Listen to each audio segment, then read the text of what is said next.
I was all right on the Monday. I was all right on the Tuesday.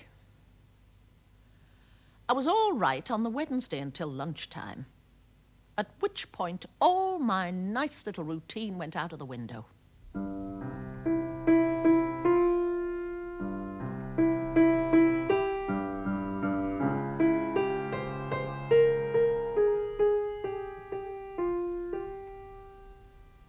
Normally, i.e. provided Miss Hayman isn't paying us one of her state visits, come 12:30 and I'm ready to down tools and call it a morning. I put on a lick of paint, slip over and spend a penny in costing. I should technically use the one in records, but I've told them that lavatory seat is a death trap. And I'm not ringing up again. Try a bit of sellotape. What are they paid for? I'll then rout out Miss Brunskill from 4:02 and we'll meander gently over for our midday meal. But you just have to hit it right. Because give it another 5 minutes and believe me, that canteen is dog-eat-dog. However, if you can manage to nip in before the avalanche, you have the pick of the tables and there's still some semblance of hygiene. Our particular stamping ground is just the other side of the bamboo framework thing they tried to grow ivy up. It's what Miss Brunskill calls our little backwater. We're more or less fixtures there and have been for yonks. In fact, Mr. Skidmore came by last week with his tray, just as we were concluding our coffee, and he said, "Well, girls, fancy seeing you." We laughed. Girls. Mr. Skidmore generally gravitates to the table in the far corner, under that silly productivity thermometer type thing. Export or die. It's actually broken, stuck anyway. Only it's where management tend to foregather since we've had this absurd all barriers down policy. Once upon a time, management had tables roped off. That's gone. Only they still congregate there. Huddling together for warmth, Mr. Rudyard calls it. I said to Mr. Creswell, you can tell who's an activist.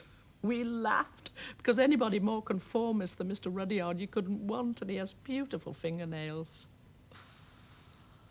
Of course, once management started frequenting that particular table, sure enough, Miss Hayman and the personnel brigade pitch camp next door, and she'll turn round and chat to Mr. Skidmore over the back of her chair. She never used to have all that hair. Our table, though, we're very much the happy family. There's me, Miss Brunskill, Mr. Creswell and Mr. Rudyard, Pauline Lucas, who's ex-Projects. To tell the truth, she's still Projects, only she's in presentation wearing her Projects hat. Then there's Trish Trotter, when she's not in one of her bit of cheese and an apple phases. Joy Pedley pays us the occasional visit. But by and large, that's the hardcore. Trish Trotter's the only one with a real weight problem. And we're all salad fanatics, so we keep one another in line. I have to watch my stomach anyway, and salad suits Miss Brunskill because she's a big Christian Scientist. But to add that bit of excitement, I bring along some of my homemade French dressing. Mr. Creswell keeps pestering me to give Mr. Rudyard what he calls the secret formula.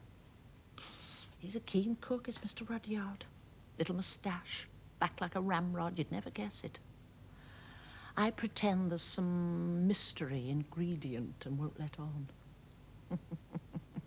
We laugh. People are envious of us, I know. I ran into Mr. McCorkerdale the other day when we were both queuing in, guess, accounts. And he said, "You do seem to have a good time at your table, Peggy. What do you talk about?" And I didn't know. I mean, what do we talk about? Pauline's mother keeps getting a nasty rash, which affects her elbows. We've been discussing that. Mr. Creswell and Mr. Rudyard were going in for some new curtains for their lounge, and were debating whether to have Thames Green, and I was saying that if Thames Green was the green I thought it was, I liked it in a front door, but I wasn't keen on it in curtains, so that made for some quite lively discussion. Trish Trotter had come up with some new gen about runner beans as part of a calorie-controlled diet, so we kicked that around for a bit. But that's all it was, honestly. I don't know what we do talk about half the time. My secret is I don't talk about myself. When Joy Pedley went to Thirsk on a Know Your Client course, that was apparently the whole gist of it. Concentrate on the other person. I said, well, I've no need to go to Thirsk to learn that. That's something I was born with. We laughed. Once we've lined up our eats and got the table organised, Miss B gets her nose into her crossword while I scan the horizon for the rest of the gang. I have to be on my toes because there's always some bright spark who wants to commandeer them and drag them off elsewhere. I don't think people like to see other people enjoying themselves, basically. You'd take Pauline Lucas. The other day, she came in here with young Stuart Selby. He's ginger, and when Mr. Royston went up into accounts and Mrs. Ramaroop moved to Keighley, Stuart did a bit of a dog's hind leg and got into costing. Well, him and Pauline were making a beeline for the window, which is in the smoking area. Now, Pauline doesn't smoke. In fact, rather the reverse. So I sang out, "Not deserting us today, are you, Pauline? Fetch Stuart over here. See how the other half lives." So she did. Only halfway, he ran into Wendy Walsh. So it ended up just being me and Pauline. I said to her, that was a narrow escape. She said, yes. We laughed. And Hackney's heaps better. And look at Mr. Creswell and Mr. Rudyard. It's the biggest wonder last week they didn't get sat with the truck drivers. They were dawdling past with their trays, and there was room. Only luckily, I just happened to be going by en route for some coffee, saw which way the wind was blowing, and rescued them in the nick of time. They were so grateful. I said to them, "You two, you don't know your bone." They laughed. However, as I say, this particular Wednesday, I'm in the office. It's 12:30, and I'm just thinking, time you were getting your skates on, Peggy, when suddenly the door opens and nobody comes in. I didn't even look up. I just said, "Yes, Mr. Slattery." He was on his hands and knees with a pro forma in his mouth. Anybody else would have got up, not him. He crawls up to me, pretending to be a dog. Starts begging with this bit of paper in his mouth. I thought, you're a grown man. You've got a son at catering college. Your wife's in and out of mental hospital, and you're begging like a dog. I mean, I enjoy a joke, but I didn't laugh. Surprise, surprise. He's after a favour. The bit of paper is the squash ladder. Would I run him off 24 copies? I said, yes, by all means, at 2:00. He said, no, now. He wants to put them round in the lunch hour. I said, sorry. No can do. I haven't forgotten the works outing. Running round with that thing on his head. He was like a crazed animal. I said anybody with an atom of consideration would have come down earlier. Squash ladder. It's 12:30. He said, it's not for me. I said, who's it for? He said, Mr. Skidmore. Well, as luck would have it, I hadn't actually switched the machine off. And knowing Trevor Slattery, Mr. Skidmore had probably asked him to do it first thing, and he'd only just got round to it. I know Mr. Skidmore, courtesy is his middle name. But it did mean that I didn't get out of the office until 22, by which time, of course, there's no Miss Brunskill. Any delay and La Brunskill is off like a shot from a gun, plastic hip or no plastic hip. By this time, of course, the canteen is chock-a-block. I was 5 minutes getting inside the door, and if I'd waited for a please or thank you, I'd be stood there yet. They looked to be about to introduce martial law around the salad bowl, so I thought little adventure. I'll opt for the hot dish of the day, steak bits or chicken pieces. I knew the woman doling it out because she gets on the 56. She's black, but I take people as they come. And seeing it was me, she scrapes me up the last of the steak bits. I top it off with some mushrooms, and trust me if I don't get the last of the yogurts. I heard somebody behind me say, damn. I laughed. I beetled across to our table, but no Pauline, no Mr. Creswell, no Mr. Rudyard. It's a cast of unknowns, and only Miss Brunskill that I recognise. I said, didn't you save me a place? She said, I thought you'd been and gone. Been and gone? How could I have been and gone? She knows I'm meticulous, so I just said, oh, rather pointedly, and started touring round. Eventually, I pinpoint Pauline sat with little Stuart Selby, only there's no room there either. Scattered to the four winds today, Pauline, I said. She said yes. He laughed. I see she's starting another spot. I trek over to the far corner, and blow me if Mr. Creswell and Mr. Rudyard aren't sat with all the maintenance men, some of them still in their overalls. Mr. Creswell smoking between courses, something he never does with us, a treacle sponge just stuck there waiting. Mr. Rudyard's having a salad, and I waved my jar of French dressing at him just in case he wants some, but he doesn't see me because for some reason he isn't wearing his glasses. Just then I spot somebody vacating a place up at the top end. I say room for a little one, but nobody takes on. They're mostly from design. Moustaches, jeans, those little T-shirty things, having some silly conversation about a topless tandoori restaurant. I start in on mistake bits, only to find that what she's given me is mainly gristle.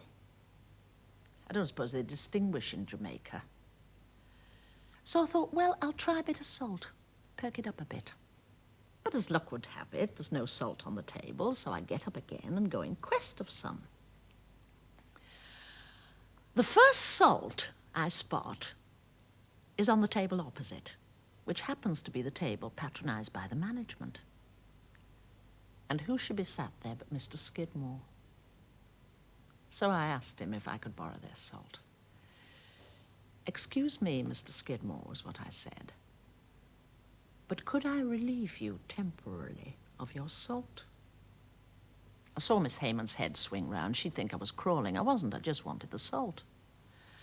Anyway, Mr. Skidmore was very obliging.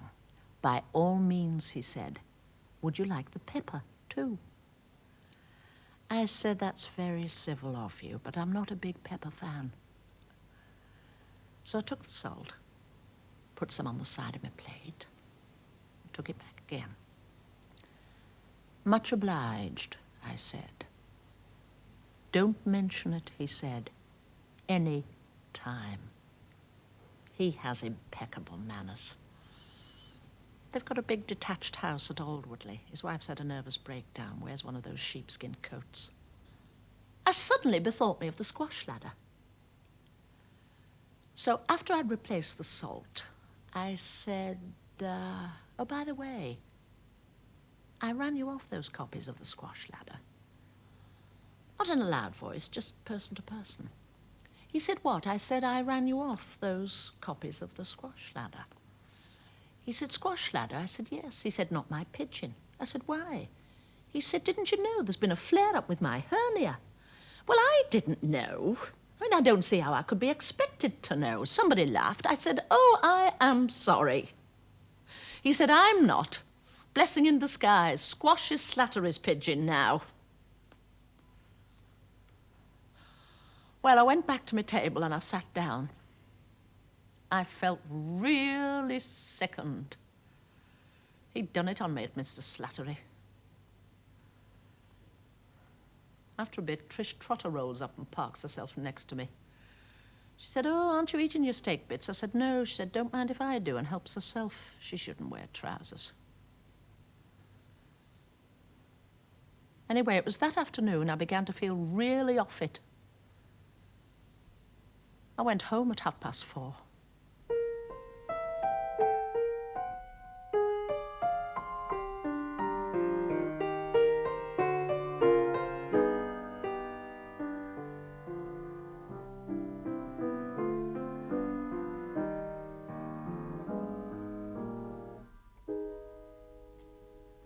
I don't run to the doctor every 5 minutes.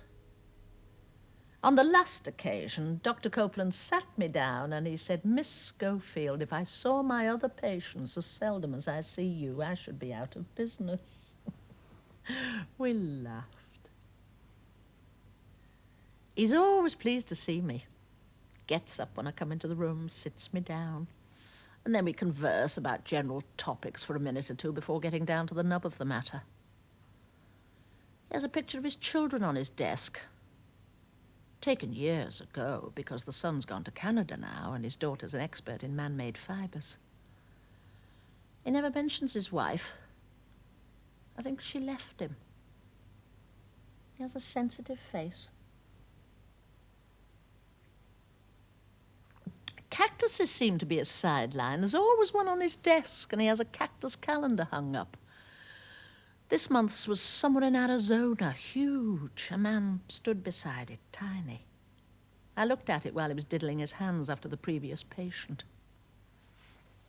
There was a young man in the room, and Dr. Copeland introduced me. This is Miss, and he was looking at my notes, Schofield. Mr. Metcalf is a medical student. He's mistaken enough to want to become a doctor. We laughed, but the boy kept a straight face. He had on one of those zip-up cardigans I think are a bit common, so that didn't inspire confidence. Dr. Copeland said, would I object to Mr. Metcalf conducting the examination, providing he was standing by to see I came to no actual physical harm? We both laughed, but Mr. Metcalf was scratching a mark he'd found on the knee of his trousers. Dr. Copeland then put him in the picture about me. Miss Schofield has been coming to me over a period of 12 years. Her health is generally good, wouldn't you say, Miss Schofield? And he was going on, but I interjected. I said, yes, it is good, I said. But it's quite likely to seem better than it is because I don't come running down to the surgery with every slightest thing. Yes, he said, if I saw my other patients as seldom as I see Miss Schofield, I should be out of business. He laughed. Then the student asked me what the trouble was. So I went through the saga of the steak bits and my subsequent tummy upset. He said, is there anything else besides that? I said, no. He said, any problems at work? I said, no. He said, any problems at home? I said, no. He said, you're single? I said, yes. He said, where are your parents? I said, mother's in her grave and father is in a sunshine home at Moortown. He said, do you feel bad about that? He didn't look more than 17. I said, no, not after the life he's lived. I saw him look at Dr. Copeland. Only he was toying with the calendar, sneaking a look at what next month's cactus was going to be. Then this youth said, what life did he lead? I said, a life that involves spending every other weekend at Carnforth with a blondified piece from the cosmetics counter of Timothy White and Taylor's. He said, is that a shoe shop? I said, you're thinking of Freeman Hardy and Willis. It's a chemist's, or was. It's been taken over by Boots. And anyway, she now has a little gown shop at Bispam. His previous was a Meltonian shoe cream demonstrator at Manfield's, and what has that to do with my stomach? Dr. Copeland said, quite. I think it's about time you took an actual look at the patient, Metcalf. So, Mr. Metcalf examined me the way they do, pressing his hands into me and whatnot, and then he calls over Dr. Copeland to have a look. That's right, I said. Make way for the expert. Only neither of them laughed. Then Dr. Copeland kneaded me about a bit, only more professionally. And while he was washing his hands, he said, Miss Schofield, I'm not the least bit worried by your stomach, but you being you, it wants looking at. There aren't many of us left. We laughed. So, just to be on the safe side, I want to make an appointment for you to see a specialist, Mr. Penry Jones. I said, isn't his wife to do at the music festival? He said, I don't know. I said, she is. I've seen a picture of her talking to Lord Harwood.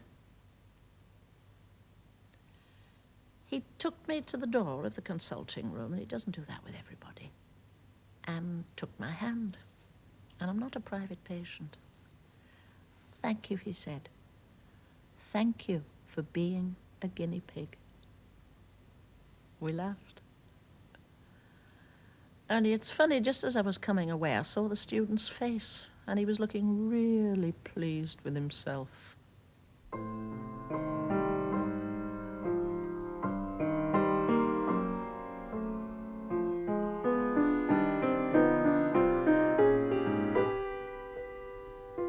I've just had a shampoo and set. She's not done it too badly, bearing in mind she doesn't know my hair. Lois, her name is. She has a little salon. You go past gynae and it's smack opposite maternity. It's a bit rudimentary. They just have it to perk up the morale of the pregnant mums, basically. But as Lois says, it's an open door policy, just so long as you can find your way, because this place is a rabbit warren. She says my hair's among the best she's come across. It's the sort the Italians make into wigs, apparently. They have people scouring Europe for hair of this type. I should have had a perm last Tuesday, only when Mr. Penry Jones whipped me in here, it just went by the board. Caused chaos at work. Miss Brunskill said that after I'd rung up, Mr. McCorkerdale and Mr. Skidmore went into a huddle for fully half an hour, and at the end of it, they still couldn't figure out a way to work round me. In the finish, Miss Heyman had to come down from the 5th floor. Only not wearing her personnel hat, thank God. And Pauline did her usual sideways jump from projects, but it's all a bit past the parcel. Miss Brunskill said everybody's on their knees praying I come back soon. I'd actually been feeling a lot better when I went along to see Mr. Penry Jones. He's got one of those big double-fronted houses in Park Square. Vast rooms, wicked to heat. There was just one other woman in the waiting room. Smartish, looked to have arthritis. I said I wouldn't like this electricity bill, but she just smiled. Then the housekeeper came and conducted me upstairs. I made some remark about it being spring, but she didn't comment. A lot of them are Spanish these days. Mr. Penry Jones, though, was very courtly. Oldish man, blue pinstripe suit, spotted bow tie. I said, what a beautiful fireplace. He said, yes, these are old houses. I said, Georgian, I imagine. Oh, he said, I can see I'm in the presence of a connoisseur. We laughed. He examined me, and I went through the story again, though I didn't actually mention the steak bits, and it was a beautiful carpet. Then he looked out of the window and asked me 1 or 2 questions about my bowels. I said, I believe your wife has a lot to do with the music festival. Yes, he said. I said, that must be very satisfying. He said, yes, it is. Last week she shook hands with the Queen.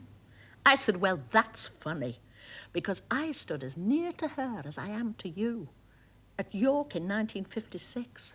What an immaculate complexion. When I'd got dressed, he said to me, Miss Schofield, you are a puzzle. I am very intrigued. I said, oh. He said, have you got anything special on in the next couple of weeks? Because ideally what I'd like to do is take you in, run a few tests, and go on from there. I'm absolutely certain there's nothing to get worked up about, but we ought to have a little look. Is that all right? I said, you're the doctor. We laughed. He made a point of coming downstairs with me. It was just as some other doctor was helping the better class-looking woman with arthritis into a car, looked to be chauffeur-driven. I went and sat on a seat in the square for a bit before I got the bus. The trees did look nice.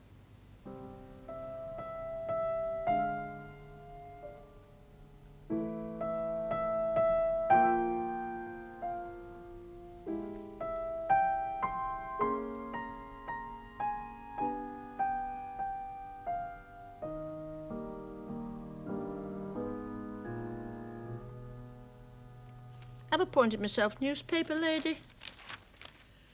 I go round first thing, taking the orders for the papers, and nip down and intercept the trolley on its way over. I said to Sister Tudor, well, the candlewick dressing gown, I might as well. Most of the others have these silly shorty things. Mine's more of a house coat. It's mostly the sun or the mirror. There's only 2 of us take the mail, and she's another miss. I could tell straight away she was a bit more refined. Hysterectomy. Of course, I shan't be able to do the papers tomorrow because of my op. When Princess Alexandra came round, this was the bed she stopped at, apparently. Get on like a house on fire with the nurses. We do laugh. Nurse Trickett says I'm their star patient.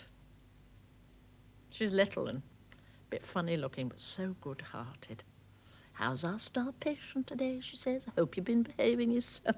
We do laugh. She hasn't got a boyfriend. I promised to teach her shorthand typing. Her mother has gallstones, apparently. Nurse Giles is the pretty one. I think she's just marking time till she finds the right man. And then there's Nurse Conky, always smiling.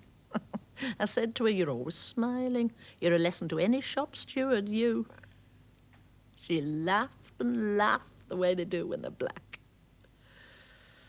Sister came in while she was laughing and said, wasn't it time Mrs. Boothman was turned over? She's all right, his sister. But she's like me, she has a lot on her plate. I said, I'm a professional woman myself. She smiled. Name on my wrist now. Schofield Margaret Miss.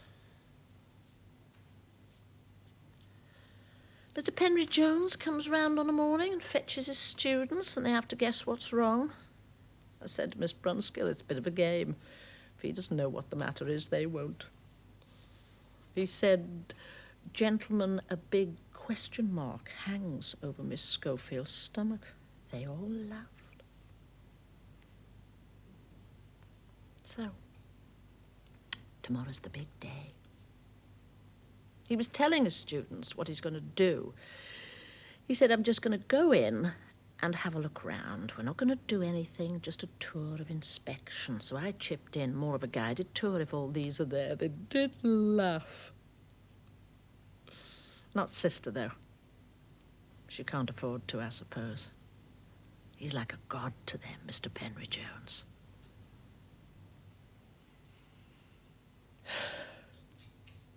I do my bit round here in different ways.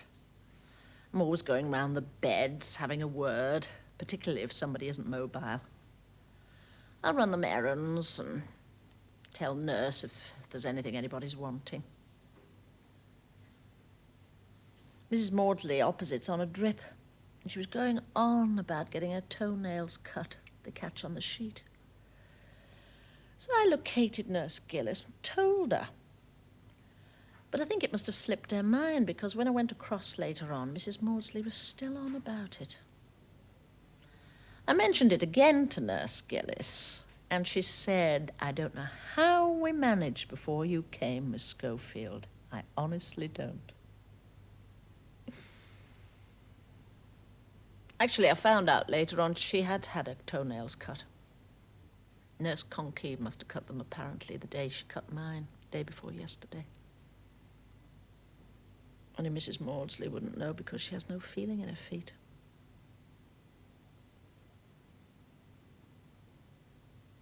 Mrs. Boothman's another one of my regulars. Can't move, can't speak. She doesn't bother me. I sit and chat away to her as if it was the most normal thing in the world. She sometimes manages a little movement of the hand, but the look in her eyes is a no.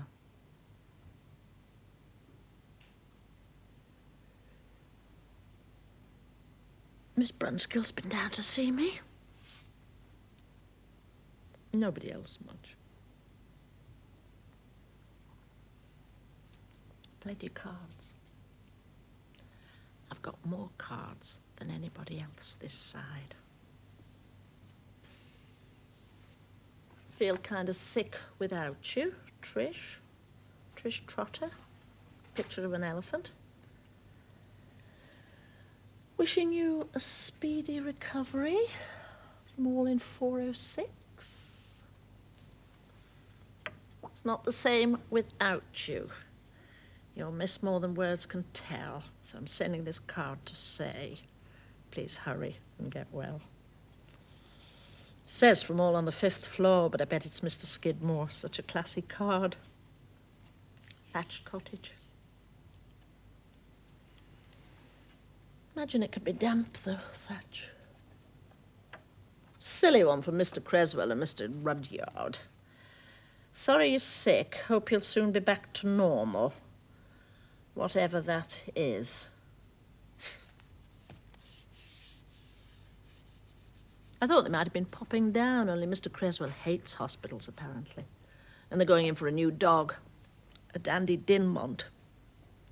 They think it'll be company for Tina, their Jack Russell. Well, they're out all day. Miss Brunskill's knitting me a bed jacket. I said, you'll have to be sharp. I shall be home next week.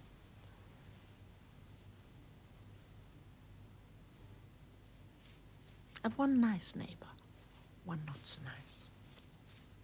She's been quite ill. Lies on her side all day. Karen, her name is. I offered her one of my women's books, but she just closed her eyes. She's young. But however poorly I was, I think I'd still try to be pleasant. The woman this side's different again, very outgoing. Talks the whole time. She's in with her chest. She's a lifelong smoker, so I don't wonder. Her daughter's marrying a computer programmer whose father was a prisoner of the Japanese. She's inundated with visitors. She's a big TV fan, so she's often down the other end. I reckon to be asleep sometimes when she's going on. Well, you can't always be on your toes.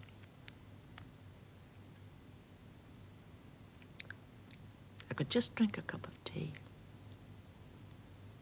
Can't when you're having an op. They get you up at 6, apparently, give you a jab. Nurse Trickett says I won't even know I've gone and I'll be back up here by 12.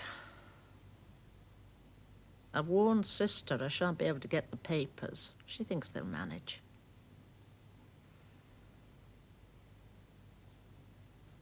Solve the mystery anyway.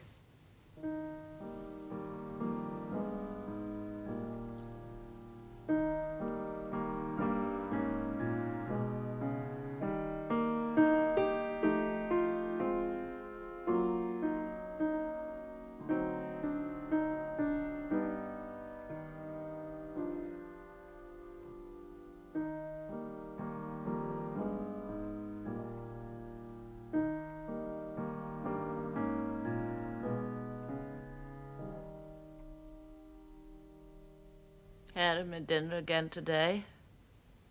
Second time this week. Someone must be molting. I mentioned it to Sister and she said she'd take it up with the kitchen staff and get back to me. She hasn't, though. It isn't that she's nasty, just crisp. I don't complain. Nurse Gillis can be sharp as well. Try and meet her halfway.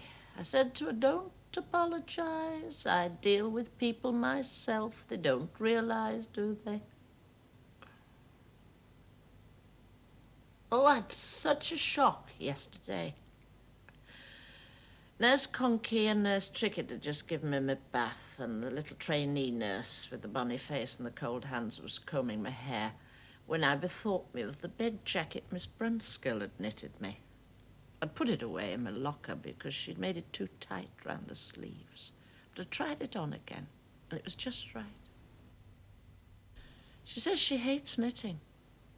I'm the only person she'll knit for, apparently.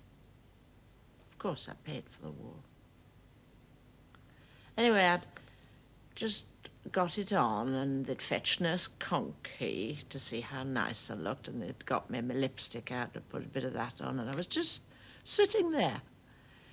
And Nurse Conky said, all dressed up and nowhere to go, and her voice said, "Hello, long time no see." And it was Mr. Skidmore.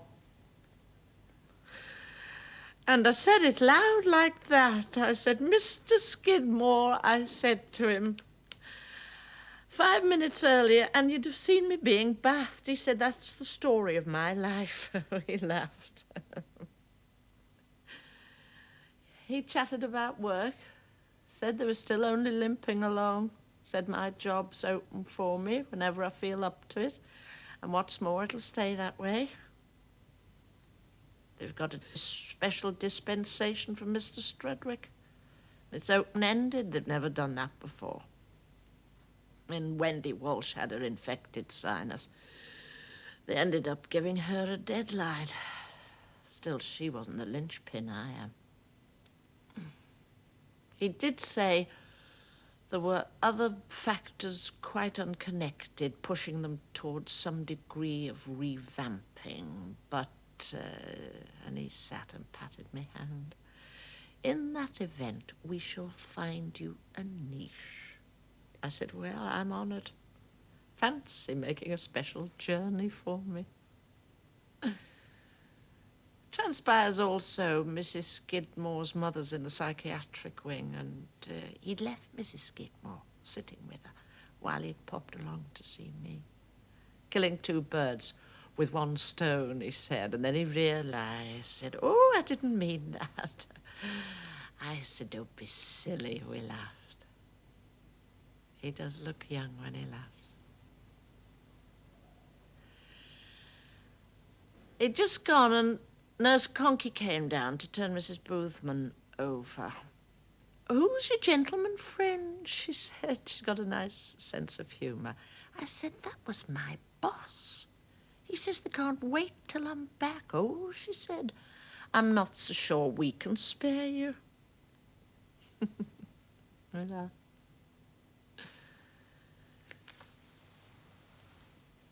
Mr. Penry Jones is ever so proud of my scar. He fetches his students round to see it nearly every week. He says he's never seen a scar heal as quickly as mine. It's something to do with the right mental attitude, apparently. Stop longer at my bed than with anybody. What he does is take the students away a bit and talks to them quietly, and then they'll come up one by one and ask me questions. I whisper to them, "He doesn't know what it is, so don't worry if you don't." Mrs. Durrant next to me won't have them. She goes on about patients' rights. She's a school teacher, though you'd never guess it to look at her. Long hair, masses of it. And I've heard her swear when they've given her a jab. Have a laugh with the porters when they take me down for treatment. There's one in particular, Gerald. He's always pleased when it turns out to be me. "My sweetheart," he calls me. "It's my sweetheart," he says. He's black too. I get on with everybody. I've started coming and looking out of this window. I find it's just far enough. There's not much to see. There's the place where they put the bins out, and a cook comes out now and again, has a smoke. And there's just the corner of the nurse's annex. A young lad comes there with a nurse. He kisses her, then goes away. It's always the same lad. Nice. Though I don't like a lot of kissing generally.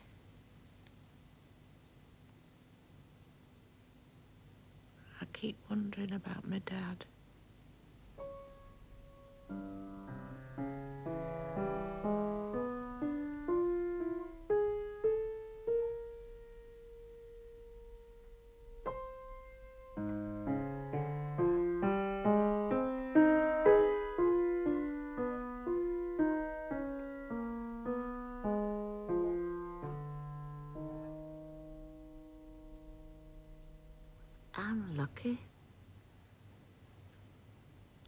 I'm standard size.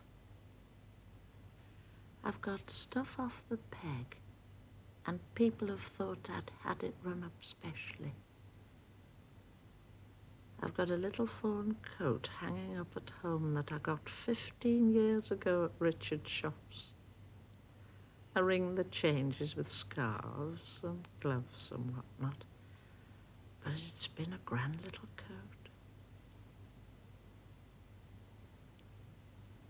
I fetched up ever such a lot of phlegm this morning.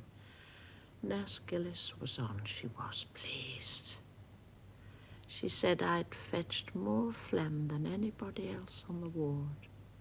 I said, what's there a prize? She laughed. Never had this trouble before, but that's the bugbear when you're lying in bed. Congestion. She said it's a good job the other patients aren't as little trouble as me, or else half the nurses would be out of work. Funny, I didn't used to like her, but she's got a lot nicer lately. Her boyfriend's a trainee something or other. Forget what. She did tell me. They're thinking of moving to Australia. I've never been to Australia. She said if I wanted, I could come out and visit them. I said yes, but I couldn't go. I couldn't be doing with all that sun.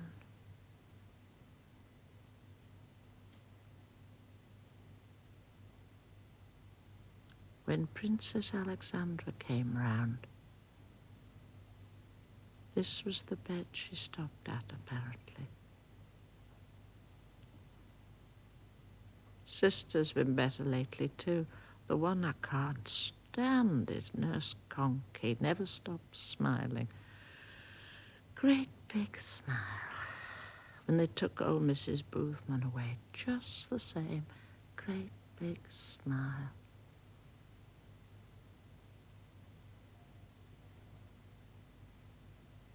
Vicar came round today. I think it was today. Beard, sports jacket. Student, I thought at first. Chatted. Bit before he got round to God. He said, God singles you out for suffering. If you suffer, shows you somebody special in the eyes of God.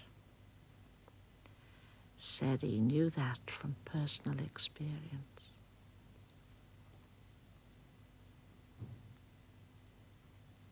His wife suffers from migraine.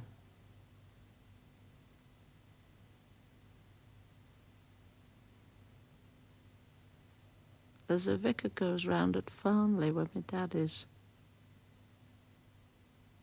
Sits. Miss Brunskill came. Revolution at work. 406 and 405 knocked into one. Do your own photocopying now. Do it yourself. Cut out the middleman.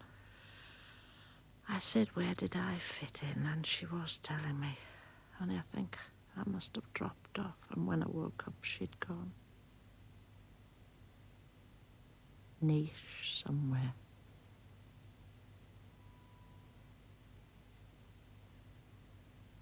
I've been lucky with buses when I think back.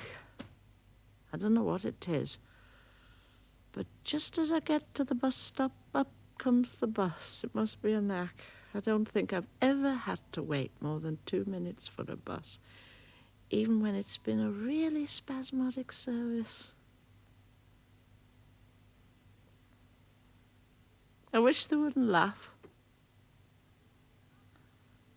They shouldn't be laughing.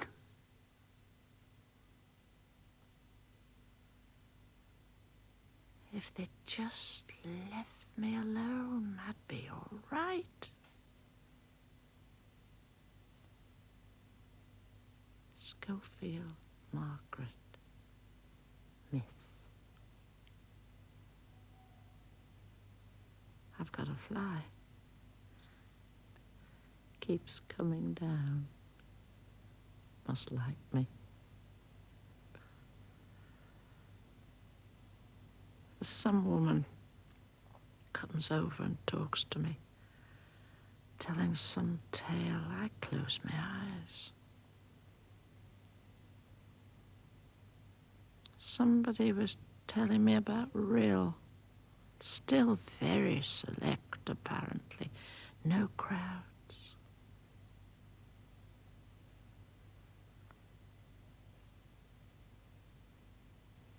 Here's my friend. This fly.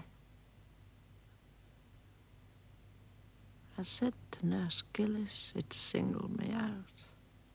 She laughed.